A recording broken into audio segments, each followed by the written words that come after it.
Hello everyone, welcome to our new blog. আজকে আমরা আবার একটা নতুন গন্তব্যের পথে বেরিয়ে পড়েছি। নিশ্চয়ই থাম্বনেল দেখে সবাই এতক্ষণে জেনে গেছো যে আমরা কোথায় যাচ্ছি। সো আমরা যাচ্ছি পুরুলিয়ার গড় সার্কিটে। আমরা মোটামুটি বাড়ি থেকে বেরিয়েছি সকাল 5:25-এ। আমাদের বাড়ি তো দমদমে। সো দেখাচ্ছে এখন মোটামুটি 5 ঘন্টার উপর লাগবে, প্রায় 5.5 ঘন্টার মতো লাগবে।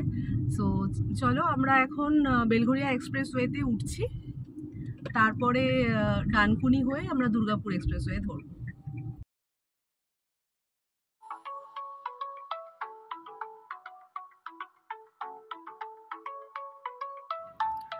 এটা আমাদের রাস্তার ফার্স্ট টোল। এটা নিবেদিতা সেতুর টোল গেট।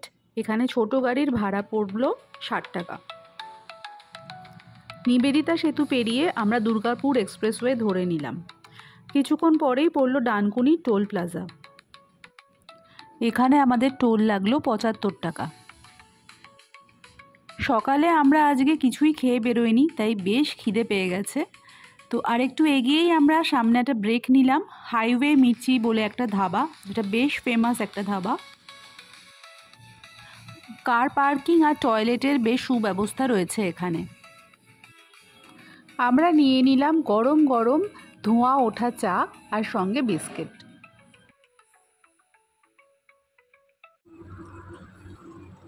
এখানে ব্রেকফাস্ট, লাঞ্চ সব কিছুই অ্যাভেলেবেল। তো আমরা জাস্ট একটু চা খেলাম, এখনও ব্রেকফাস্ট করতে ইচ্ছে করলো না। তো ইচ্ছা আছে আমরা শক্তিগড়ে গিয়ে ব্রেকফাস্ট করব। এটা হচ্ছে হাইওয়ে মির্চি লাগোয়া একটা পার্ক। বাই, খুব সুন্দর, একদম হাইওয়ের উপরেই।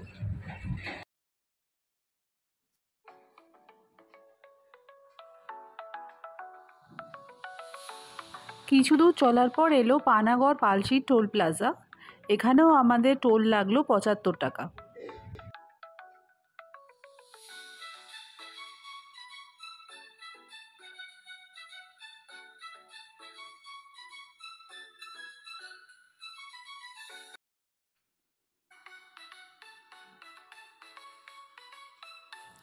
শক্তিগড়ে পৌঁছলেই দেখা যাবে পরপর দুধারে ল্যাংচার দোকান। তার যে কোনো একটা পছন্দ করে সেখানে ব্রেকফাস্টের জন্য ঢুকে পড়া যায়। ব্রেকফাস্টে আমরা নিয়ে নিলাম গরম গরম কচুরি, ছোলার ডাল, ল্যাংচা আর চা। খাবারের টেস্ট বেশ ভালো আর দামও যথেষ্ট রিজনেবল।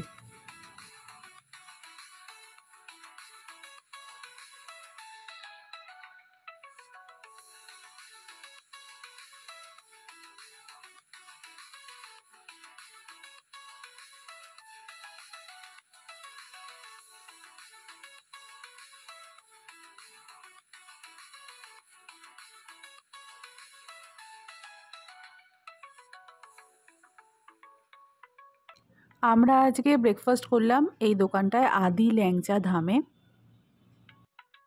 পরপর এখানে ল্যাংচার দোকান রয়েছে, ল্যাংচা ভবন, ল্যাংচা মহল, প্রচুর নাম। ল্যাংচার অপশানও প্রচুর, বিভিন্ন সাইজের এবং বিভিন্ন মানের এবং দামের ল্যাংচা পাওয়া যাচ্ছে। ঘিয়ে ভাজা, ডালডায় ভাজা, মোটামুটি 5 টাকা থেকে ল্যাংচার দাম শুরু। আমরা এখন আর বাড়ির জন্য ল্যাংচা নিলাম না, যেদিন রিটার্ন করব সেদিনকে আমরা ল্যাংচা নিয়ে নেব।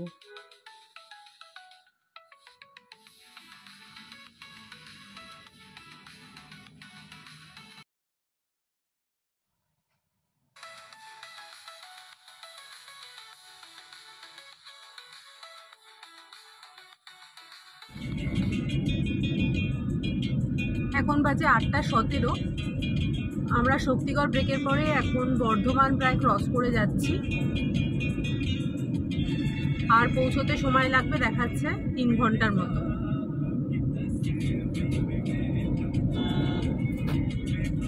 এই জায়গার অংশের রাস্তা বেশ ভালো, মাঝে মাঝে কিছু কিছু জায়গায় কাজ হচ্ছে, আদারওয়াইজ এমনি রাস্তার কন্ডিশন বেশ ভালো।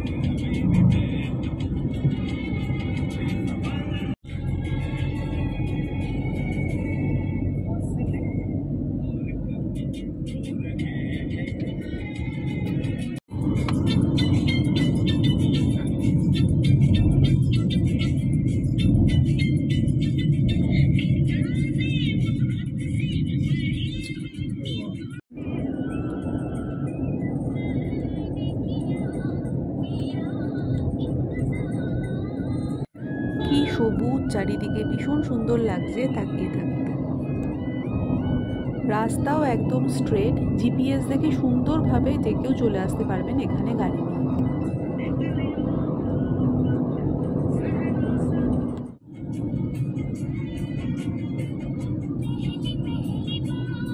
এখন 9:40, আমরা পানাগড় ক্রস করলাম। দুর্গাপুর আসতে আর মোটামুটি 20-22 মিনিটের মতো লাগবে।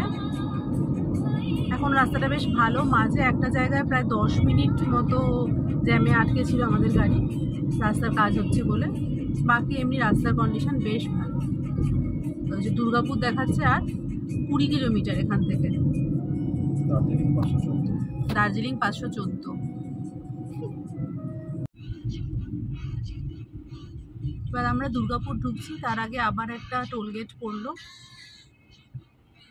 এই নিয়ে আমাদের ট্যুরের এটা 4th টোলগেট। এখানে চার্জ লাগলো 85 টাকা। আমরা আবার একটা স্টপ নিলাম এখন দুর্গাপুরে।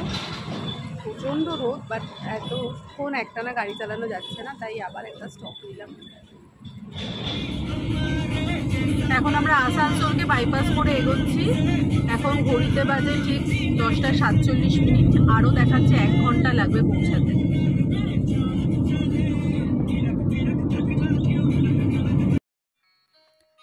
আসানসোল ক্রস করার কিছুক্ষণ পরে যে রাস্তাটা বাদিকে বেঁকে যাচ্ছে সেই বাদিকের রাস্তাটা আমরা ধরে নিলাম, আর সোজা রাস্তাটা দিল্লি রোড চলে যাচ্ছে চিত্তরঞ্জনের দিকে।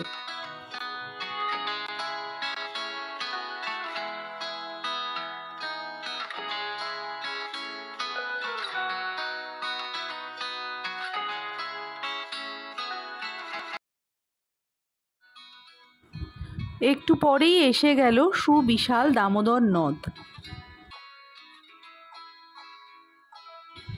দামোদর নদের উপর এই নির্মিত ব্রিজটি পেরোলেই ওপারে আমরা পেয়ে যাব পুরুলিয়ার গড় সার্কিট।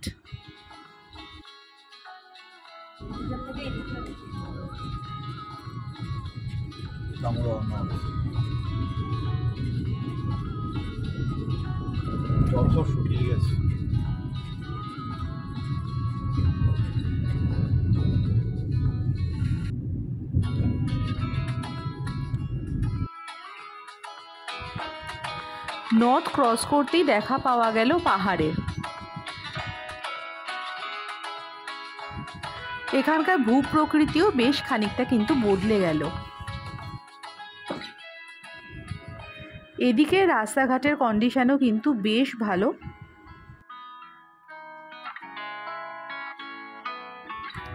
আর আধ ঘন্টা মতো ড্রাইভ করার পর আমরা পৌঁছে গেলাম আমাদের আজকের গন্তব্য পাঞ্চেত রেসিডেন্সিতে। সেই গল্প না হয় আরেক ব্লগে বলবো। যদি আপনাদের আমার ব্লগটা ভালো লেগে থাকে অবশ্যই সাবস্ক্রাইব করবেন অ্যান্ড লাইক অ্যান্ড শেয়ার করে দেবেন।